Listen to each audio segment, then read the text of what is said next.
pagmamahal niya sa'yo. Mahal ko rin naman siya, Beshi. Pero may pero. Dahil mahal mo siya bilang kapatid. Mahal mo siya bilang kaibigan. Diba?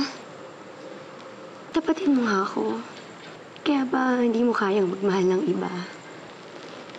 Kaya mo hindi malagay sa puso mo si Badong. Kasi si Benji ang laman niya, ano?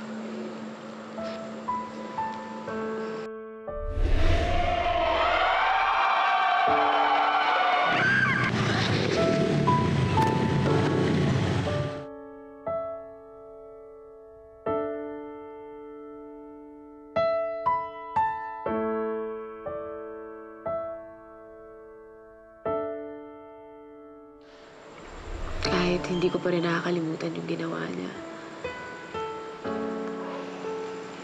Mahal ko siya eh. Nakakainis, no? Bakit siya pa? Kahit naman na alam kong hindi kami pwede kasi meron siyang mahal na iba. Ayoko naman na manira ng relasyon. Ayoko rin makagulo. Alam mo, Beshi, mahal ko rin naman si Badong. Kaya ko naman siyang mahalin eh.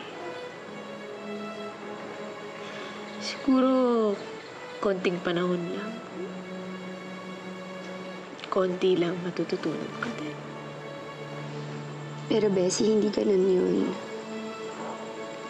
Kasi pag ginawa mo yun, in the end, pareho kayong hindi magiging masaya. Hindi mo talaga matuturuan yung puso mo kung sino yung dapat mong mahalin.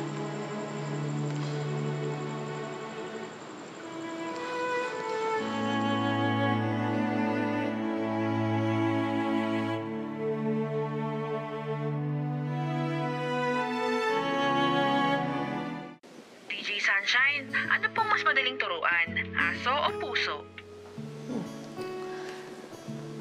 Compare daw ba ang aso sa puso? Pero ang sagot dyan, aso. Kasi ang puso daw, mayroong sariling isip. Daw, yung kahit anong turo mo, hindi ito makikinig sa'yo. Hindi mo siya pwedeng i-train na magmahal ng kahit sino. Ang unfair, no? Kasi madalas yung mahal tayo, nabaliwala natin. Tapos yung mahal natin, binabaliwala naman tayo. O kaya, hindi pwede maging tayo. Iniisip ko tuloy, lagyan ko na lang kaya ng leash yung puso ko. Baka sakaling mapasunod ko sa mga gusto ko. Gusto mo, color.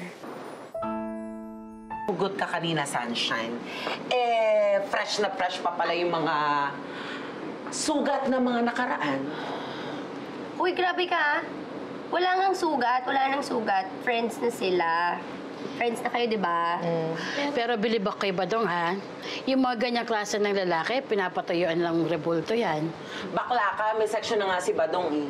Sa mababang paaralang elementarya, Rizal, Bonifacio, Badong. Ganon. Ikaw talaga. O sige, yung highway. Eto, patayuan na lang natin ng highway. EDSA, o palitan ng Badong. Bakla ka, para makaka-move on yun. Ano to, bumper to bumper?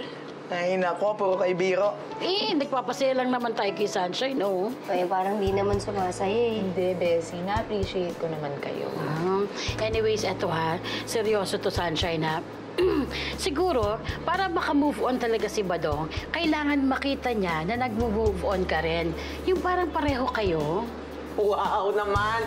Naramdaman ko yung presensya ni Tita Mel. Nagjumubis at tsumaka. Ang ganda mo eh. Ganyan eh. Alam mo, siguro bumababa ka ng formalin. Going back to you, Sunshine. Ito, this is a gift of freedoms. Huwag mong sayangin, please. Agree ako kay Mema. Ngayon, may freedom ka to choose kung sino talaga ang tinitibok ng puso mo. Yun lang, if ever. Pre ba yung gusto niya? Bata niya pa ni Badong? Tsaka yung pag-ibig, nandyan lang yan sa paligid. Naghihintay dumapo sa tamang tao, tamang panahon, tamang pagkakataon. Parang butterfly. Uy, Tala, huwag ka nga makachismis dyan. Lovely problem yun. Huwag ka magalala ate, wala kami narinig. Wait ako niyo sa'yo. Eh, kung hindi man kayo ni Badong ngayon, di naman natin alam, malay ba natin, baka sa future kayo pa ring dalawa. Pero nak, dapat laging bukas ang puso mo para mahanap ka pa rin ng taong talagang tinadhana para sa'yo. Ha?